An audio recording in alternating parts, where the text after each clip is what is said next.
So my name's Tim Ross and I'm a financial advisor. I have a practice in Brisbane and the practice is Henderson Ross & Co. And my business partner's name is Doug Henderson. And we have a staff of 2. Very good indeed. And how long have you been in the industry, Tim? I'm a long timer in the industry, despite my youthful appearance. I started from school, working in the office with my father who started the practice. I was 17. So that's more than 25 years ago. Fantastic. And so you came straight from school. Did you have any other jobs before you started in advice? Well, when I started, I was just in the office doing office admin type work. And then gradually was going out to see clients just to complete paperwork and then transition from there over time. Fantastic. And is that what you wanted to do when you were growing up, Tim, or did you have some other little idea about what you wanted to be, what you wanted to do? To be honest, I didn't have any firm ideas, but my dad was very passionate about financial advice. What was your dad's name? What's your dad's name? Robert Ross. Robert, okay, very good. I think a lot of our readers might know him. He was pretty involved in the industry and still contributes from time to time. But yeah, very passionate about advice and the difference that could make in people's lives. And I grew up around that, so I suppose there's a bit of that passion's rubbed off on me. Okay, very good news. So you've got financial services industry in your blood. Is it the risk area in particular that? Yeah, I guess when I started, that was, the early days of corporate super was just starting to come in, compulsory super. So a lot of people at that time, it was mainly insurance advice. There was some insurance products that had an investment component attached to them, but people didn't have portfolios as such that we were dealing with. But that quickly developed once compulsory super came in and people became a lot more focused on the retirement planning. All right, so along with, I guess, a lot of other people we've spoken with, you clearly seen changes in your time since being in the sector? Yes, many. Do you expect there to be continuous change, Tim, or do you think it's going to settle down after the life insurance framework? Look, there's always going to be things that we can improve, I believe. And the change is a constant. I mean, it's just part of life. So you do have to be adaptable. But I think it's important as well to have a glance in the rear vision mirror frequently, just to make sure that we're not going to repeat the problems of the past if there were problems. Try and learn from the issues that we've encountered. Yeah. But also pay attention also to the good things, the things that we did well, because we don't want to lose that culture either, because there have been a lot of wins along the way too. Fantastic. So when you're away from the industry, when you're not doing your work, what are you doing? Good question. I'm married, so basically taking care of my wife. We've got family that we care for as well, and I'm a passionate soccer fan. So who do you support? Tottenham Hotspur in England, Dundee United in Scotland, but they're going through a really rough patch at the moment. So yeah, if there's any fellow United fans out there, I feel for you.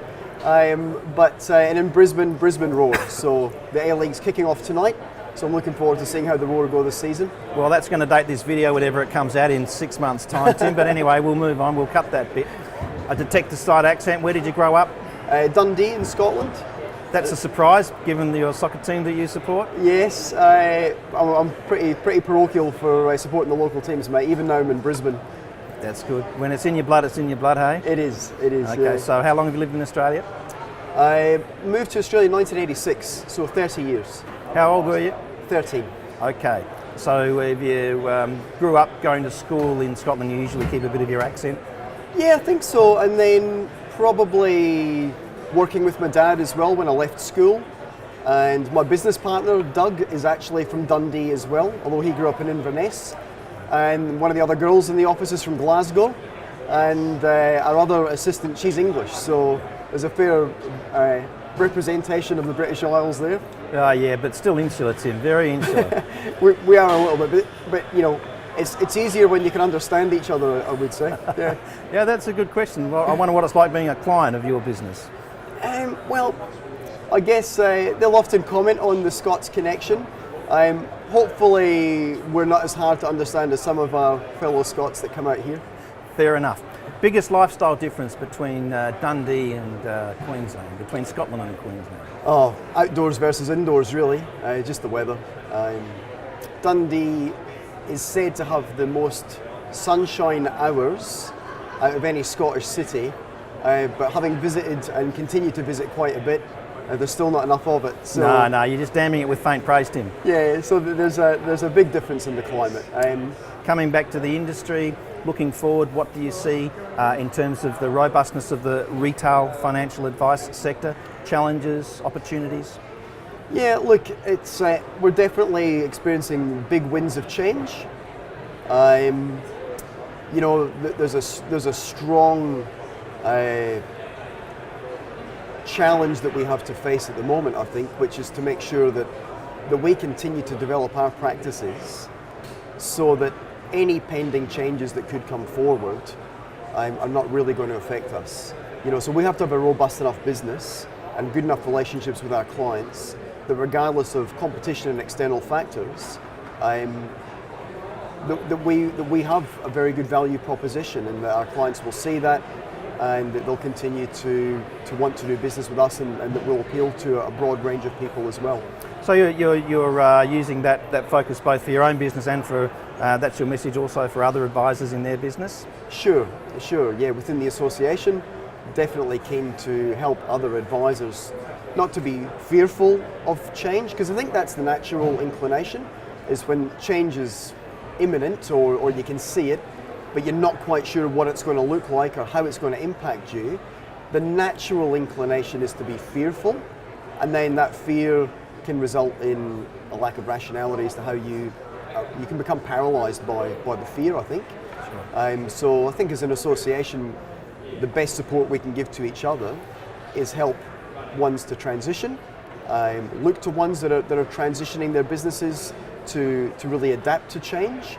So we can go forward with confidence, knowing that we're doing everything that we can and that we're ahead of it. Very good indeed. And as you're looking forward at some point to retirement, it's the bucket list question, either before or after retirement. What's in the bucket list for you, Tim? Look, travel, time with the family, doing quality things that build people up.